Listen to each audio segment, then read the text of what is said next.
Thank you for joining me on this episode of What Sayeth the Crooked Nose.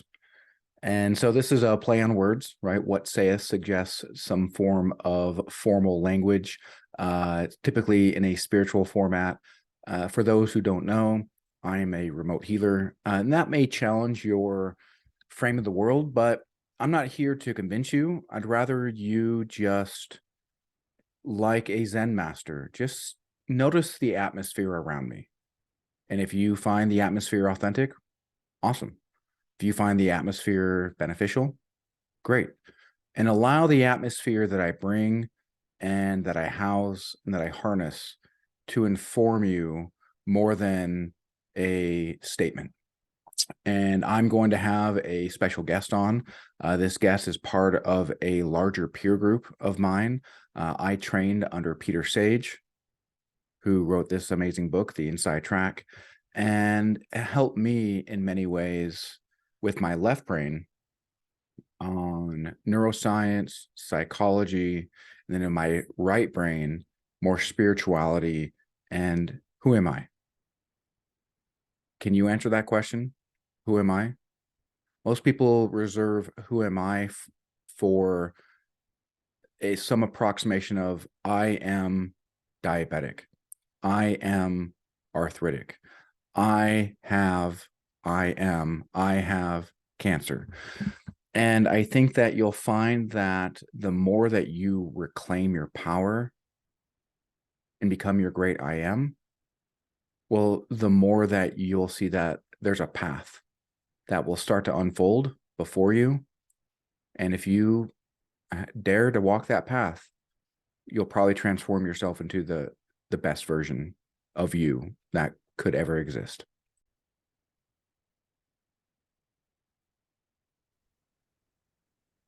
And hello, Tina. Thank you so much for joining me today. I'm super excited to have you on the podcast. I got some specific questions that I do want to ask, but ultimately I want this to be relatively sandboxy in that wherever the conversation goes is really where it goes. Does that sound okay? That sounds fabulous, Josh. So yeah, great to be here. Oh, fantastic. And I see Union Jack back there and I hear that fabulous accent. Can you tell me, hey, where are you from? I'm originally from the West Country in England, so I've got a bit of a country accent. So at the moment, I live in Gloucester with my girlfriend, and that's still southwest of England. So Wales is just across the border.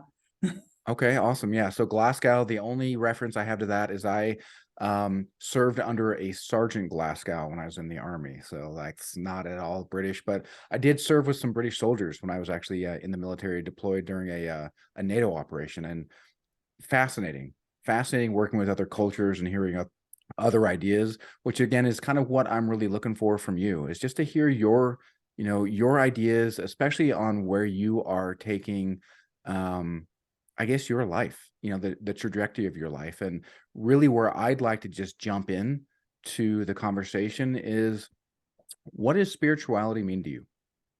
Yes. Yeah, it's a difficult one to put into a nugget to hand to somebody else because you can't really put it into words. So for me, if I had to explain it, it's just something I'm driven to do, to feel, to live, to embody. It's just who I am. That I feel like I'm just part of a greater picture than just myself. But it's taken me a long time to get to this realization. I'm now 56, and I would say it's every part of me. I eat it, sleep it, dream it. It's just my being. Okay, so spirituality is maybe recognizing the great I am within and then just kind of Yes. playing that out. Yeah, that I'm just part of a greater picture and I'm just a cog in that wheel of raising global consciousness and just helping other people just to have that awakening. If I can be the example in the invitation, then I feel, yes, I'm doing my job. Okay, so change your life and change the world. Yes. Okay, Yeah. I like that. I like that. And how do you harness the power of spirituality in your life? Yeah, for me, again, it's all about constantly working on myself. I've done it for decades anyway, but the more I learn, the more I want to learn, the more I understand that we are more than just our physical body. So, yeah, I just want to embody as much as I possibly can just to help other people get on that same path that you can have a much better life, irrespective of your circumstances. And how have you seen that manifest in your own life? Uh, many ways. I've always had a belief that I can make things happen. If I truly believe something's going to happen, whatever it is, whether it was having a child 30 years ago, and as a lesbian, 30 years ago, having a child was not the easiest thing in the world. So I Yeah, had I to make bet. it happen. So I just decided how I was going to manifest that. And then, 3 months later, I was pregnant. And I had zero doubt that that was going to happen, that somebody would help me. Obviously, it was a man. All sorts of I'm just that kind of person, whether it was jobs that I wanted to take on, whether it was asking Peter Sage recently to write the foreword in a business book that me and my girlfriend have just written, which was epic. What? That's amazing. Good for you. Yeah, but I just truly believe it's already happened. So Yeah. I speak with conviction and believability. And because I believe it, so does the other person. Yeah. Yeah, so I've got many examples of things that have happened because I've already seen them happen in my mind's eye. Yeah.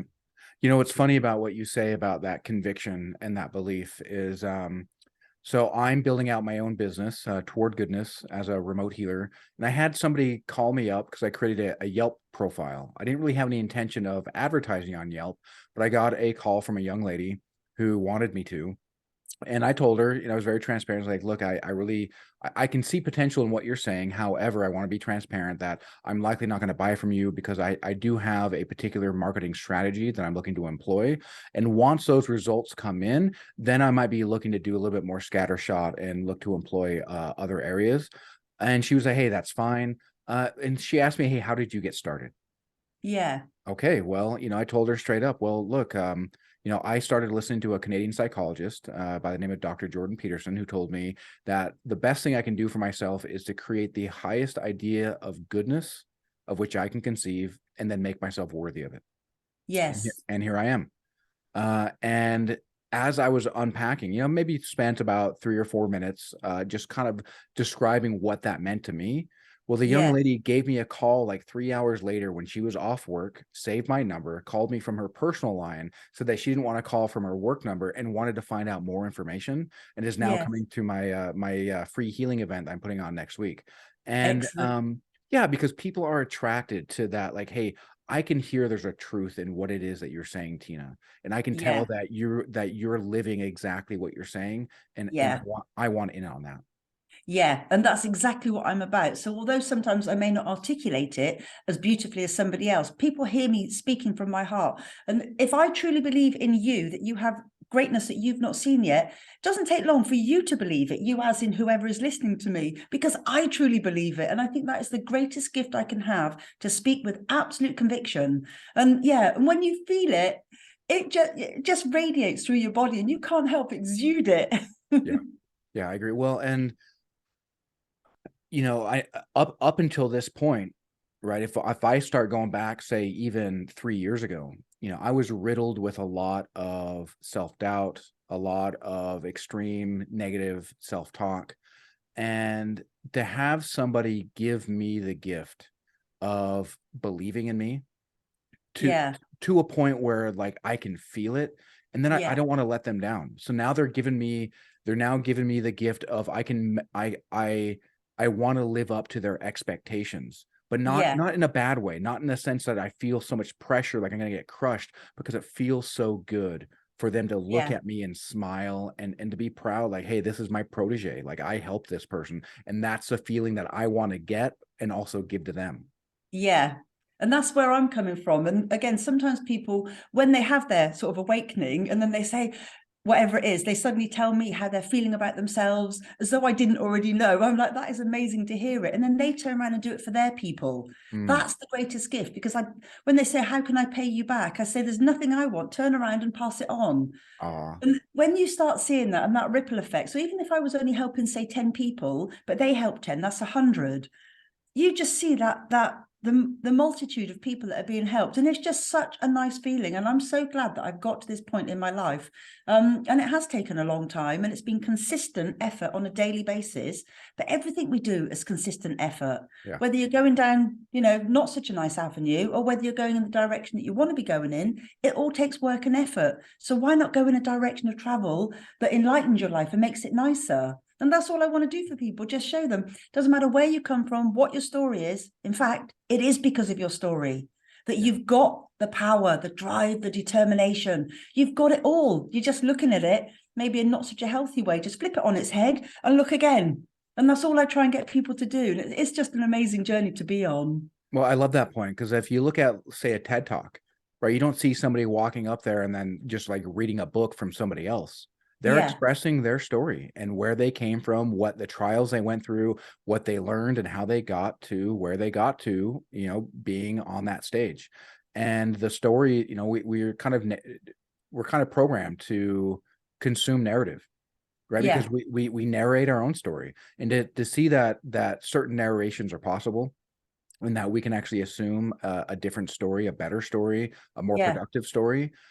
Sometimes that's all it takes to start setting us on that path. And if we dare to actually start walking that path that manifests in front of us, well, our whole world can change. Yeah, it is amazing. And like I said, Peter wrote the foreword for our latest book. Me and my girlfriend wrote a book called Made It, Despite It All, Because of It All. So when people say, oh, Oh, despite everything that's happened, when they start to realize, actually, it's because of everything that's happened, yeah. that's when they have their light bulb moments. And in there, it's people that have written their stories of success in business, what's perceived as success in society's opinion, where the odds were stacked against them. So really, they shouldn't have made it by society's opinions. So that book was amazing, of people sharing their business journeys. But we also write books called Stories of Truth and Triumph. We're on book 3. We've just published that one. And it's where people show that, tell their stories of overcoming adversity and how, again, they've used that adversity to their advantage. So it's the flip side. And when people see that you can make that jump, whoosh, really quickly, that you don't have to take years and years and years, you just look at the same story, but with a different lens, with a different context to the story.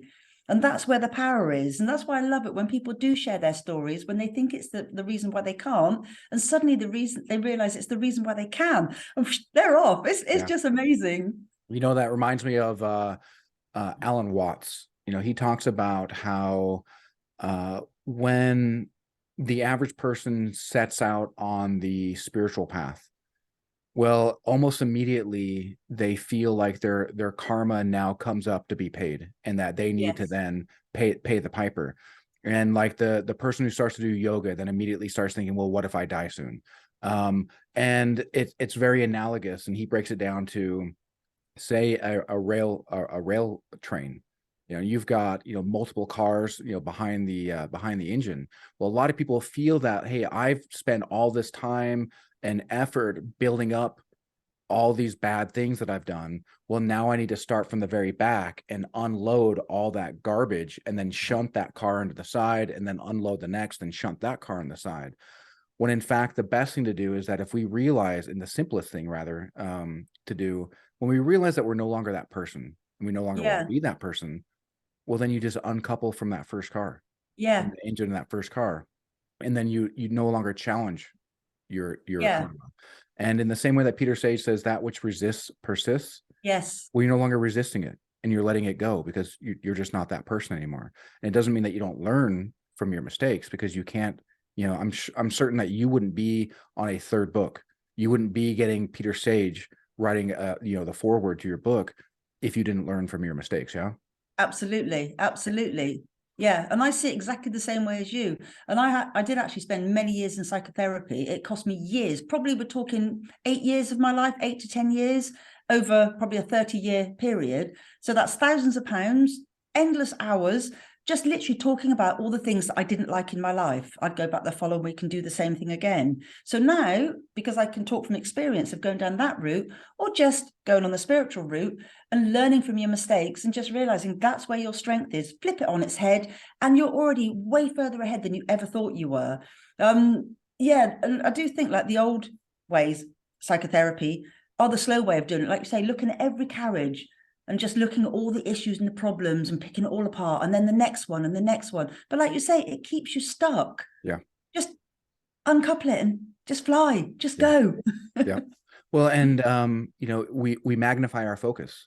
So if our focus is on what's going wrong, well, then we're going to magnify what's going wrong, and that's what's going to manifest in our life, is more things to tell us, hey, you're now, the system's operating the way that it should. You've magnified your focus, so here's more things that you focused on in order to show you, where your focus is.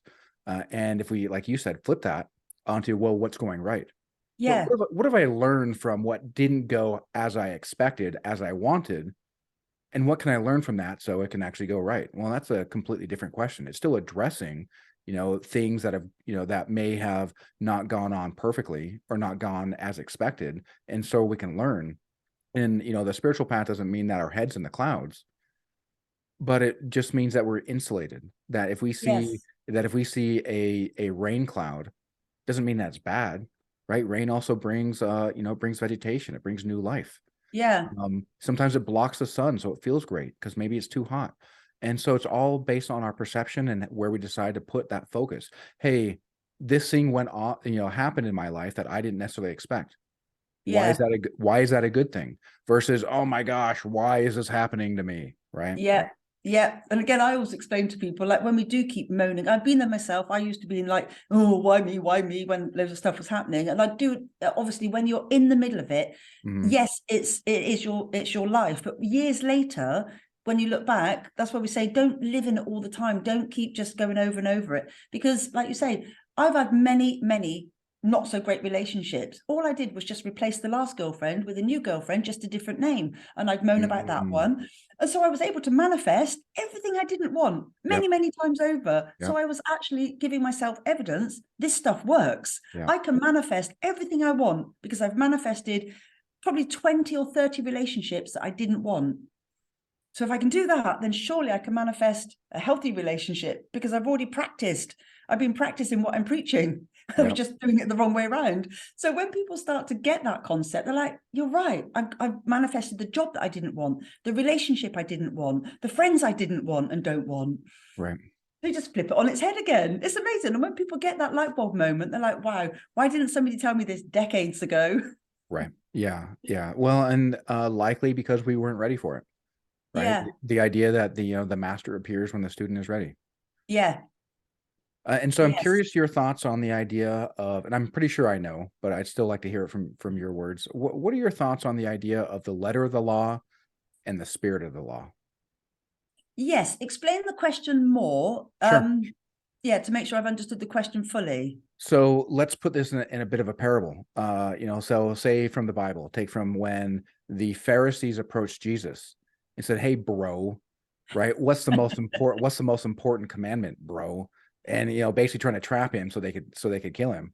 And so they were looking at the letter of the law, and then he spoke of the spirit of the law, which is effectively, honor God, honor thy God above all else, and then love your neighbor as yourself, which Yes. then harmonizes the entire letter of the law. And I'm curious, how where you find yourself oscillating towards more, towards the letter or towards the spirit, and how that's maybe changed in your life.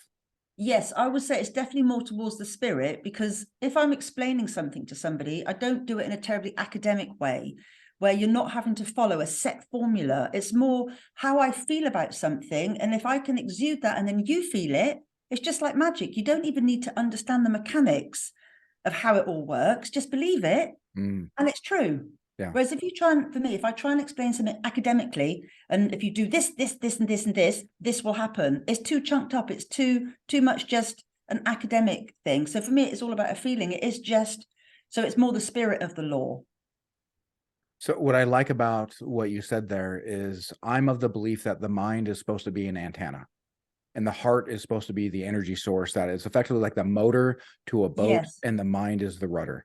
And if the motor is moving, and if you feel good about the direction that you're moving in, it allows the brain to then tap into, why is this good for me? But if Yes. we then use the mind as trying to convince itself, well, hey, the mind needs to get where it's going. Well, you can flap that rudder Yeah. as fast as you want, and you may eventually start moving, but probably not very fast and definitely not very efficiently. Yeah, yeah. And I would say over all of my years, even way before, like really getting into Peter Sage's stuff and Joe Dispenza and, probably about 30 years ago, I was still very intuitive, and I would often act upon my feelings, not my thoughts. And quite often they were completely misaligned. So everything that was coming in externally, telling me that I should be doing X, Y, and Z, what I felt in my gut was telling me this is not right. There is something that is not right. So I'd always act upon my gut without the concrete evidence. And then the concrete evidence would appear. Yeah. And prove that my gut was right and my thoughts were wrong. I was being indoctrinated from external forces. It was usually people, because I've got quite a big backstory of like a very toxic family and all sorts of stuff that was going on behind the scenes. But on the face of it, my family looked absolutely lovely. And to everybody else, they looked lovely, as most toxic situations do. Not many people wave a flag, do they? The game No, away. they don't. But that's why I would say I've always had that innate feeling that there is a sixth sense in me. It's not just my sight, my hearing, and my taste and my smell. There is another sense. I've always had that feeling. And that's why now I'm so happy that I found like all of the spirituality stuff and understanding quantum science and all of that. It's just like, wow, this validates what I've always innately felt and known. And that's why if I can just be that representation to other people, if you have this feeling, maybe this is the path for you. But if you've never been introduced to this path, you're still going on what's in your head, external factors, society, the media. So it's just nice to be that representation that I am just an average woman. I'm not dissimilar to everybody else, single parent, you know, all sorts of stuff. And it's just nice that you can just be that representation. Go with your innate being, not just your brain. You know, and in a secular way, that makes so much sense, you know, even outside of spirituality, because so I worked at the University of Utah, you know, here in the US for many years. And one role I played there was in data analysis and business forecasting. And in any sort of data set, you're supposed to and you're expected to quiet the noise to increase the signal. Yes. And if you increase the signal, well, then it rises above the noise. So you can see, hey, what are we attenuating towards? Is there a cause for what we're getting? Is there a better way to manifest what we want? And I love that, you know, the way that you put it, that you, even outside of concrete evidence, outside of that need for certainty, you still, you went with your gut feeling, and then that concrete evidence manifested to show you, right, hey, good job, right? That was the right thing to do. Yeah. And most of us, if people pay attention, like you say, the signal to noise ratio, if you actually pay attention, you will feel it. Your body will tell you, you'll get sensations. You just feel it in your body that you're being pulled in the wrong direction by external forces. And so if you can stick with your gut feelings, act upon those, usually the external evidence will manifest. But if you carry on dancing, in my opinion, to other people's agendas, you'll never see the wood for the trees, because you're not giving yourself a chance to feel your gut feelings and see, do you know what? I'm going to go against the grain. I'm going to do what I feel is in my best interest, and I'll see what happens. And I always say to people, just take a small step. Do something that feels right for you, that may be going against the grain. It's going against what other people expect of you, and see what happens. And invariably, it's going to be something good for you, and you'll have the external validation that your gut feeling was right. And it will override you continually listening to external factors coming in, hijacking your brain. I love that. And what's interesting about that too is if we take from a frame of reference that there's no such thing as a bad feeling. Yeah. Right. So if we feel bad, well, that's an authentic feeling. Why do we feel bad? What's going on that has us feeling bad? Is it because we're not doing what we're supposed to do? Well, that's perfect feedback for us to be able to examine and figure out, okay, well, what actions can I take to feel good? Is it maybe to start listening to my heart? Is it to quit listening to other people who feel like they know me better than I do? Because how could they? I mean, how could they? I mean, the version of me that I have in here lives nowhere else except for in here. So how could somebody else know me better than me? Yes. Yeah. And that's how I see it, because if you feel like, okay, they say they know me better than I know me, so I will carry on dancing to their tune, to their agenda, but I still feel bad. Yeah. So often people will then dance even harder to please these other people. Yeah. So like Peter says, goop, good opinions of other people. You continually drown in goop. So you feel worse and worse and worse. But then, like you say, it's the biggest reason why you should look at those feelings and think, well, if I stopped dancing to their agenda and danced to my own, maybe these feelings would change. And invariably they do. And I know from my own experience, every time I've lived life according to my values, I've not felt bad. I may not have pleased other people around me, but then they weren't the right people, which is great evidence as well. It's great validation that I'm around the wrong people. They're not my people. And even that included my family, my mum, my dad, my brother, and my sister. So over the years, I've had to cut all ties with all of my family, but they are very toxic. And it's not just my perception. They are. Yeah, but it feels great. It feels absolutely great. It feels wonderful.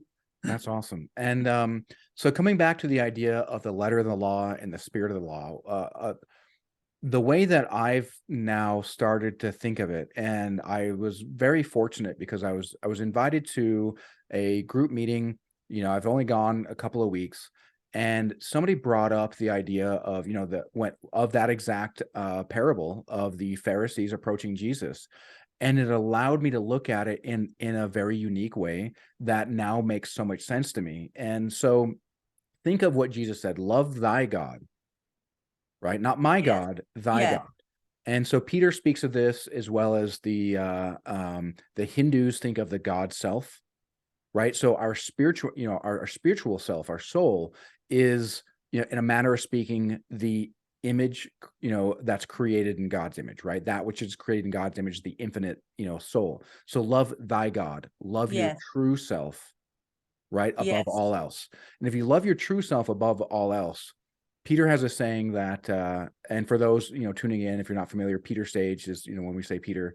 So he says that the outer world follows the inner world. Yes. And anyone who's ever done sales training will know that if you are uncertain about your product, well, the client you're speaking to is going to be uncertain. If you don't trust in yourself, well, then neither will your client. So the outer world follows the inner world. And so if we trust in our true self, well, then our neighbor's going to come and enact the exact script that we are handing down to them to enact, to give us a reflection back to ourselves of what's going on inside our noggin. Yes. And if we can love that, because most likely that's going to come from a place of projection, and projections almost invariably come from a place of lack or scarcity. And if we can embrace that and love our neighbor as ourself, because we handed down that script to them to play for us so we can learn and become our best self, well, by harnessing that spirit of the law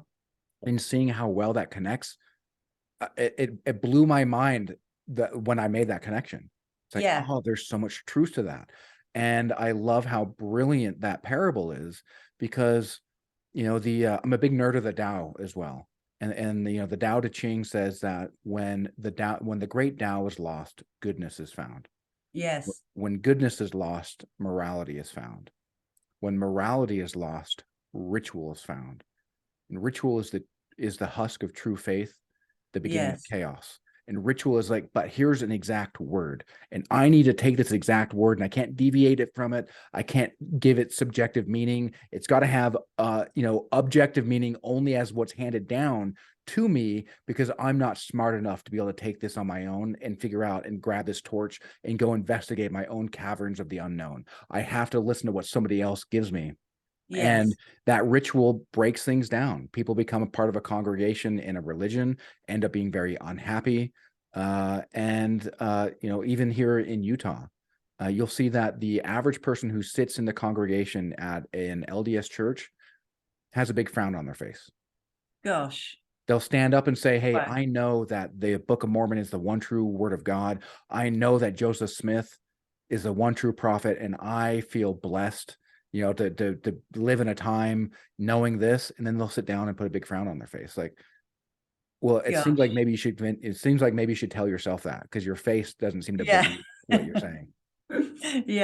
But I love how you're talking about, like Peter says, your outer world is an absolute reflection of your inner world. And looking back, like I said, I've had many relationships, and because I didn't believe I was worthy of anything better, then I manifested girlfriends that validated that I wasn't worth anything better, that I was their rescuer, people pleaser, all of those things. So I manifested in my outer world exactly what I thought of myself. I'd find girlfriends to be the mirror reflecting back to me what I already thought of myself. So I've always had the evidence to prove that that theory is true. So when people grasp that, you realize, well, if I can manifest all the stuff I don't want, then I can clearly manifest what I do want. I've been doing it for years, getting all the things I don't want. So flip it on its head. And it's true that your outer world truly is a reflection of your inner world. And like we say, two people can be looking at the very same thing. One person's going to see, that it's a miserable day and it's raining and it's horrible. Whereas I'll look at it and think, wow, look at all the ducks on the pond. They're all getting wet, but they're having such a good time. And it's what you see inside, you just literally see on the outside. Right. And I think when people grasp that you're not a victim to circumstance, because you create your circumstances, it's such an eye-opener for people. And I just wish more people would grasp that concept, or even have access to understanding that concept. Like I said, I went through years of psychotherapy. Had somebody have told me my brain is hijacking me, well, if I understood that, I could have reprogrammed it so much quicker than just moaning about the things I didn't want, paying £120 per hour for many, many years. Yeah. Well, and then getting nowhere. And yeah. and even worse, patting yourself on the back for doing what you're supposed to do while you're digging yourself even deeper and deeper and deeper into your rut. I know. I look back now and it is quite comical because, I do a whole week and I think, right, I'm going to go on Friday and I've got all this stuff I can moan about and I'm going to sit there in my full glory with my victim cloak on. Oh. Yeah. That's why now when I'm in front of people and I catch them stuck in the victim mode, I feel like I can sort of like play with people and, just give examples of when I used to do that. And all it did was bring me more of what I didn't want. So it can more easily help people move to the next level of, as Peter calls it, by me. Everything's going to happen by me and I'm going to make it happen. And then later on to the next level through me, where life is so much more easy. But I'm grateful for the story that I've got and the life that I've got and the family that are deemed as toxic in society's opinion. At the time, I would never have said that 20, 30 years ago. And I don't ever want to minimize when people are in the middle of whatever it is that's going on, their event that's traumatic. But years later, don't live there. Don't live there. I did it for years. I played on my story, getting the secondary gain of like, woe is me kind of thing, way after the event had finished. And that's why now I can think and stand and look at myself and say to other people, don't waste years of your life doing that. If I can just share my story and help you move on quicker, then it was worth everything I've gone through over the years. Yeah, well, and I like that a lot. And a lot of my budding spiritual journey, before I realized I was on a spiritual journey, I was very much in a victim mentality and, hating the rich, tax the rich, everything's wrong. Everything that's wrong in the world is because of the rich. And, Bernie Sanders has all the right answers. Jeremy Corbyn has all the right answers. And so I found myself saying, hey, I'm going to help. Well, what I should have done is, hey, let me help myself first. Yeah. But no. I've got all the, since I was in a toxic place of victimhood, well, the secondary gain I had was that now I had the exact reasons to justify why I was there. So if I'm going to be here, let me help others, right? Because obviously I know what I'm doing, even though I'm toxic and oozing toxicity. Well, obviously I'm in a place to help others, right? I mean, that just makes sense, right? I mean, no, it doesn't, but, and so I showed up just time after time after time again, whether it be a protest or whether it be a march, and just to show up and show support. And my life got worse. And the more certainty that I had, the more I tried to hold on and just force it, the worse my life got. And I would feel, hey, there's something better. Yeah. But I'd allow my mind to convince itself, well, let me just get more knowledge. Let me hear what somebody else says, and I'll just talk about that. Yes. Right. What I know about and not what I know.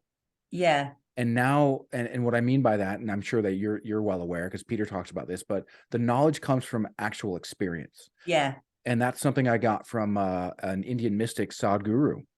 I was following him for several months, and he talked about, look, life is about experience, isn't it? Yeah. You can't just sit there in your head. And, when I first met Peter, right? I feel like Sadhguru is what led me to Peter, because he started Yeah. saying so many things. Life is about experience. That makes so much more sense. And then Peter led me to Ed Stracher, and Ed Stracher is who actually taught me how to heal. And when Ed Stracher was talking, I thought he was a crazy person.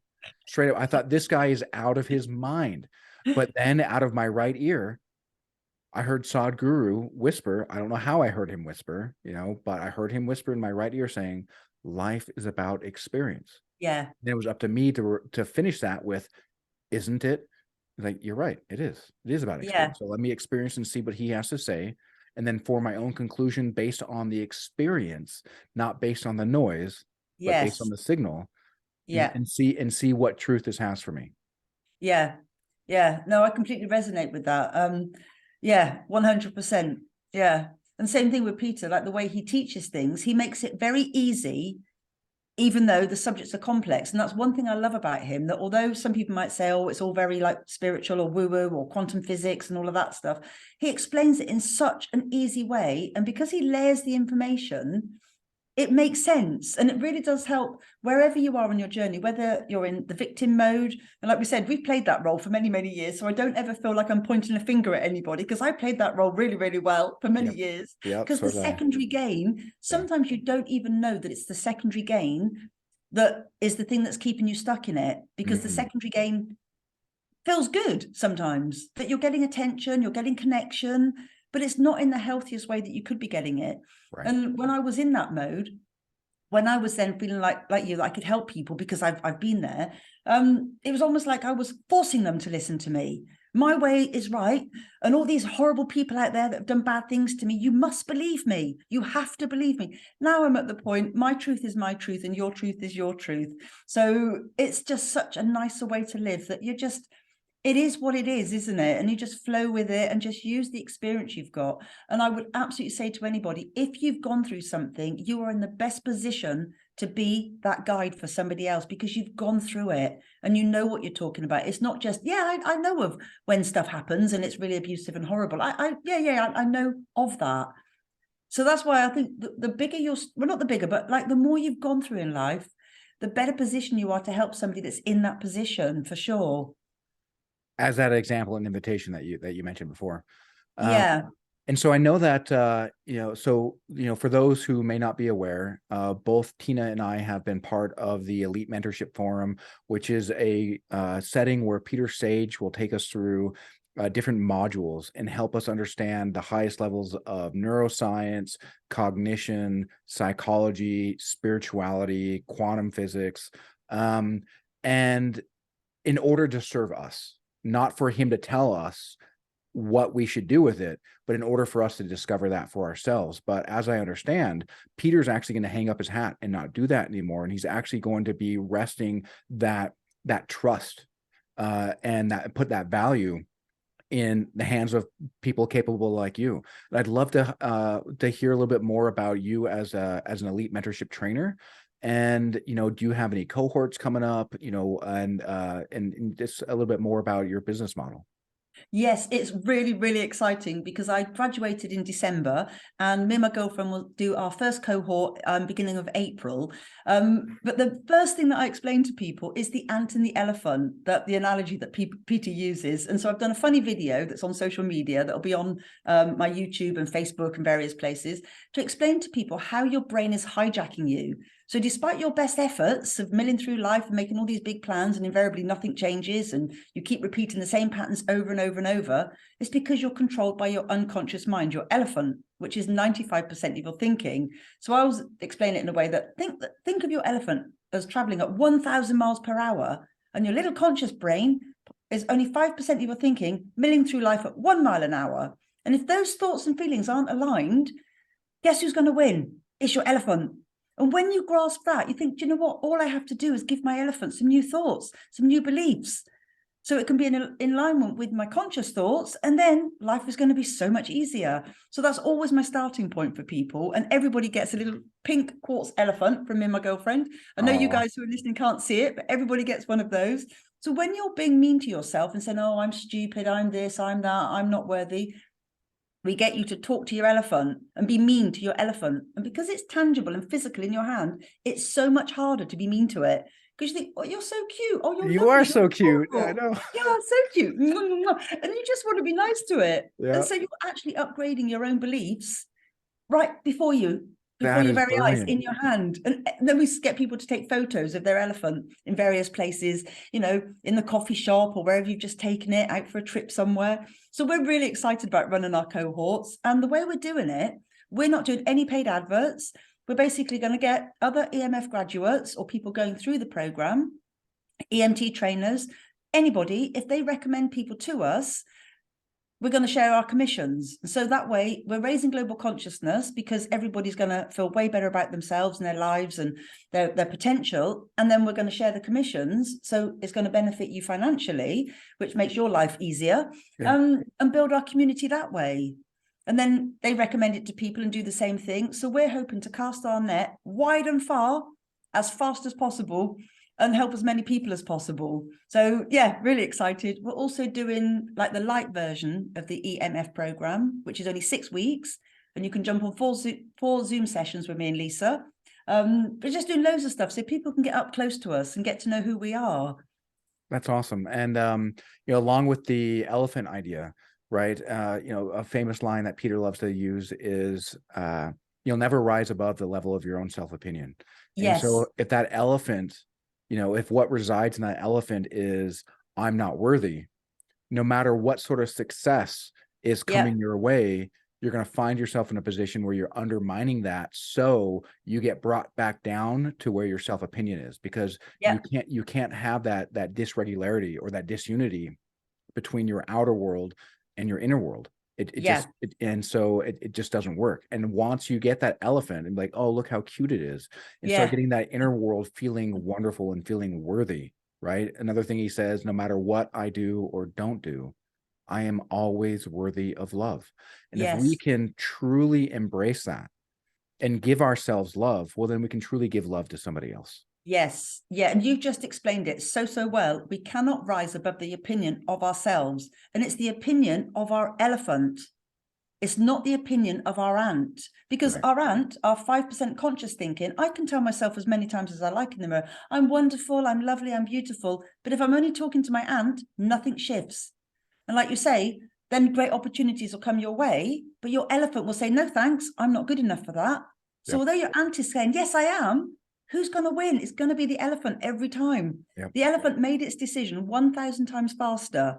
And it's 95% of our thoughts, although they're unconscious. If somebody, like I said, if somebody had told me that when I started psychotherapy, I could have saved decades. I could have saved so much time and money, but nobody told me. So I'm curious though, taking that statement, would you really have? Like, looking back at your life, don't you feel that part of you needed to go through a lot of frankly, the bullshit that you went through, and a lot of the farcical nature of a decade of psychotherapy in order for you to actually take a step forward? And while it would have been easier had somebody actually shown that to you, would you have been able to appreciate that level of wisdom without going through what you went through? Yeah, because I agree with you. I absolutely would not change a single thing. And if now I can be that representation to other people to possibly not take the route that I did, I'm grateful for the life story that I've got. And I would like it to be of wisdom and benefit to other people, because you can never take away your own story. So I am thankful for it. It just, if somebody had been in front of me all those years ago and told me, I could have taken my journey faster. Yeah. So I'm grateful that I'm now that person for other people.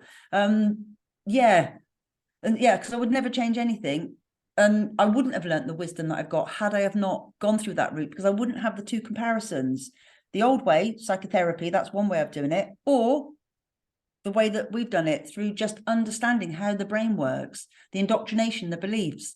I'm glad I've got the comparisons for sure. Well, and I've often looked at the heart and mind as a similar to the idea of the tree of life and the tree of knowledge of good and evil, right? The tree of knowledge of good and evil is our brain that immediately says, hey, that's not me. Let me carve a boundary between it. Oh, that's not me. Let me carve a boundary between it. Whereas a tree of life says, hey, my greater self is casting this script down for that person to come into my life and share with me. So that's the idea of that unity consciousness. And it's easier for me to think about than it is to fully to fully live. I get there every once in a while, and I can get in the moment. It's a hard place to get to without being completely secluded and hours and Yeah. hours and hours on end of meditation. So even still, like it's still me kind of wrapping my brain around those ideas in order for me to be able to kind of accept them better. But that's the Yeah. way that I've looked at the brain and the heart, is that the brain, right? The noise, well, the devil's where the the devil's in the details, Yeah. and we hear that all the time. Well, where are the details? Right? The details often don't matter. And in fact, if you look at a book, the vast majority of the words are nothing more than sentence structure and Yeah. give nothing to the true meaning of what's trying to be Yes. conveyed. And that's why the heart is actually what knows, because it doesn't necessarily need the structure. Right? The structure, the how, right, will find itself as long as you truly believe. Yes. Yeah. Yeah. And again, looking back at my own life, one of the ways I used to try and separate the noise in my head and the feelings in my body, and Peter explains it like a movie concept, but I've always done it as being a play. I was like a character in a play on a set, and I'd be playing my part, and there'd be all these people in my play, but I could only see from my position the role that they played. So whatever they were showing me, that's all I could see. I couldn't see behind the scenes. So I would metaphorically take myself out of the play and put myself into the auditorium, into the audience, and watch myself and watch the other characters. And that's when I used to get clarity to see what was actually going on. I think, no, you are the baddie. I can see it. But then I'd be sucked back into the play and I'd Right. play my character again. I'd dance to their tune. Then I'd come back out again. And it took me years. And that's what I try and explain to other people. If you're in that situation where you're in a toxic relationship or something's going on that doesn't feel right, but you're so brainwashed, you can't see the wood for the trees. Try and come out of it, sit in the audience and watch yourself and the other party and see what's actually going on. And then you'll probably get drawn back in again. But the longer you can sit in the audience and feel what's going on, that's the reality of the situation. Right. When you're playing your character, if it's stuff that's not nice, that's where you're being controlled, but you don't know that your brain's being hijacked. And that's when your poor elephant is dancing to someone else's tune. Yep. So that's what I love to share with people, because it took me years to work it out. When I'm in the audience of my life and watching it, that's the reality. That's where I need to live, not on stage playing my character that has been, indoctrinated into me that I need to be a good daughter. I need to be a dutiful this, that, and the other. So if I can be that representation to other people, then it was all worth it, even though it took me a long, long time. And like Peter says, it's like the movie of your life. Be the star character in your movie, because you're only ever an extra in somebody else's. Yeah. Yeah, I like that a lot. And so part of that awareness and that consciousness, I have some of that portrayed in my little Funko Pops that you might be seeing. So this is the Joker right here. And because, Oh, a lot of times we're love born it. into chaos. And Yeah. and we have to come from chaos. We have to learn from chaos. And then on this other side that you can't quite see is Batman, who's actually dressed as the Scarecrow. So it's called Yeah. an impopster. And so the thing is as we start coming out of chaos, well, we try to do good. The problem is we're ruled by chaos. The ant Yes. says, "Hey, I want to do good," but the elephant says, "Yeah, bullshit." Right. Yeah. Well, and then at the next stage this is Van Helsing from the Bram Stoker's Dracula, which is like, Oh, haha, I found ritual. I found community giving me ritual, giving me these magical words in a book. And if only I follow those, I have the light of life, and I need to go spread that everywhere. And I can handle any bugaboo. And come to find out, yeah, you can't. And then this book right here is actually a fantasy novel that helped save my life in some of the wow. hardest times in my life. I started reading this book again, and it's all about a guy who had so much innate talent, and he just pissed it all away. Yeah. He lived in a monastery. He worshipped this holy god, but he didn't really believe in it. And as those of the order would go through their ritual and go from point A to point B to point C, because he thought differently, he could easily see how you can go from point A to point C and be so much more efficient. Now, he didn't do it to help elevate others. He did it to thumb his nose at authority, to be like, look how much Yeah. smarter I am than you. And then right up there is the White Lantern. So if you've heard of the Green Lantern, The White Lantern is somebody who's mastered avarice, who's mastered anger, who's mastered love, right? Who's mastered every color of the emotional spectrum. Yeah. And as a master is now their own God self that's able to Yeah. manifest into their lives that which they need, and then realizes that which I want also wants me. So let me make sure that my elephant and my ant have that unity. So then Yes. what I truly want and what the higher self wants, then is manifested into my life. Yeah. Yeah, no, it is amazing, isn't it? And I also love the levels of consciousness, which I didn't really understand previously, Yeah. that you cannot think above your level of consciousness. And that's why now I've stopped forcing or trying to force other people to do things my way. Because I'm thinking, if they're resonating at a lower level of anger, I can't make them resonate at a higher level. You have to do it yourself. You have to do the work. But again, when you understand the concepts, it makes it so much easier. When you understand the rules of the game, it's no longer difficult. It's not to say it's easy to play the game, but it's no longer difficult because you know the rule set. Yeah, I agree. Yeah, you can't expect a 5-year-old to act like a 10-year-old Yeah. because they're 5. Yeah. Yeah, Yeah. But I I think as love that a adults, we lot. assume all adults are of the same age, but they're not, are they? Emotionally, adults can be very different ages. But until you understand that, you think, well, why don't you see the world my way? But when you start understanding not everybody sees the world your way, again, it Right. makes it so much easier. You're not just trying to force reality. Yeah. Well, and that brings me back to another proverb there in the Tao Te Ching, is that a wise man doesn't need to prove himself. Yeah. Those who need to prove themselves are not wise, Yeah. right? So true. Yeah, Yeah. because then you're forcing it. Well, that doesn't fit my frame of the world. Yeah. Well, you should fit my frame of the world. Oh, really? What right do I have to force my frame of the world upon you? Yeah. I Yeah. And have what every I right to love, invite you and to yes. influence your frame of the world. I have no right to demand that you be me. Yeah, and that's what I love, that when I was in victim mode, I can look back now and almost laugh at myself. Then I moved to the next level of trying to convince everybody, you should do this and you'll feel so much better. But now I can laugh at myself again, like, no, you can't drag people to the water bowl and force them to drink. They might be dying of thirst, but let them drink if they want to. Yeah. But each time you sort of like raise your own level of consciousness, you can tap yourself on the butt and go, I clearly see that I've actually worked on myself and I have raised my own level of consciousness because I can see what I used to do.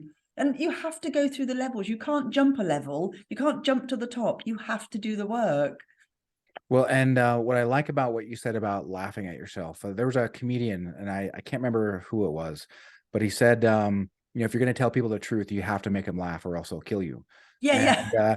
And so with me, there's times I'll look back on my silly nature and I will literally laugh out loud, which Yeah. allows me to embrace the silliness and embrace the beauty of the journey and where I've Yeah. grown and where I've come and where I'm going.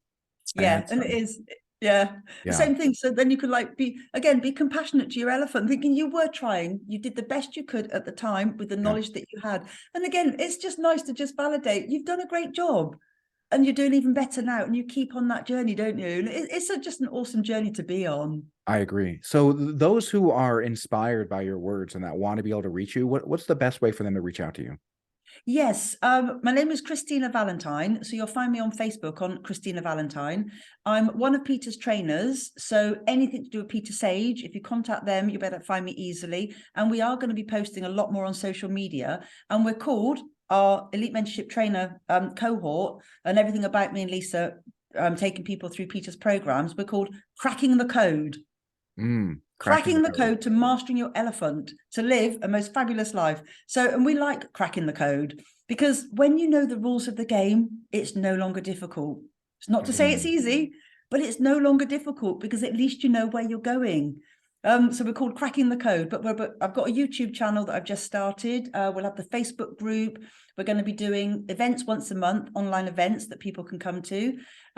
So yeah, if I can give you some details afterwards, so when people come to the podcast, maybe if my details are on there. Yeah, I'll put the Or details in the description so people can find them. fabulous, yeah. Yeah. And we are going to be doing lots of videos on social media, and I make it really fun and easy for people to grasp different concepts without going into quantum physics and all of that. I just make it into funny little stories. which is great, right? Because it's consumable, because Yeah. they can get to the quantum physics as you take them through the, EMF Yeah. as an EMT, right? You take them through the Yes. forum as the trainer, but you don't necessarily need to force them through the forum when they're not quite ready yet, right? If they're the Yeah. acorn and not ready to be a sapling, well, don't Yeah. force them to be a sapling just yet. Yeah, and we're going to have the Facebook group so people can come into that, and there'll be loads of content on there, lots of videos, challenges that we're doing. So yeah, loads of it's free, and then like you say, people can go through it at their own pace, and then yeah, if and when they want to join the cohorts, then that would be great as well. That's fantastic. I love that so much. And then you are more than welcome. I'll send you the information. Next week on the 28th, I'm actually putting on a free healing event remotely for Fabulous. people around the world. If you, so it's 9 a.m. Mountain Standard Time, which is 11 a.m. Eastern Standard Time. And I think that London is what, like, is it 5 or 6 hours? 5 hours 5 hours. different. Okay, Yeah, so that would be 4 p.m. your time. And so I can share with you the details. If you know anyone who fabulous. could just benefit from having their energy raised, or if they actually experience pain, whether in the mind or in the body, by all means, Yes. I'd love to have them and be able to give value back to others. Brilliant. No, we'll share it in our groups as well, because my girlfriend's got her own group on Facebook, and I think she's got about over 1,000 people in that one, in one of them. So yeah, we'll share it so we get more people to come. That'd be amazing. Fantastic. Fantastic. Well, you know what, Tina, I have loved this conversation. You are so vibrant, and it's so much, there's so much joy in talking to somebody who truly loves being alive and Yeah. and loves the journey that they're on, and doesn't look to blame others, but looks to learn from others. Yes. Yeah. It's been brilliant talking with you as well, Josh. Absolutely amazing. And I hope Uh, that, between us, we've inspired a few more people. yeah, I would hope so as well. And, Yeah. to the continued journey. Yes. Yeah. All right. And I will see you soon on the 29th. I look forward to that. It's only a few days away, isn't it? So that's amazing. Yep. So it'll be the 28th on next Saturday. 28th, So, yep. So 28th. I'll send you that information. And hey, this has been so much fun. I've really enjoyed myself. And I'm looking to see how well your EMT group really shapes up. I can only imagine great things for your students. Thank you. Thank you so much. And thank you to everybody that's been listening. And hopefully, yeah, this has inspired you in some way. Yeah, absolutely. Well, I'm going to go ahead and stop the recording, and thank you so much.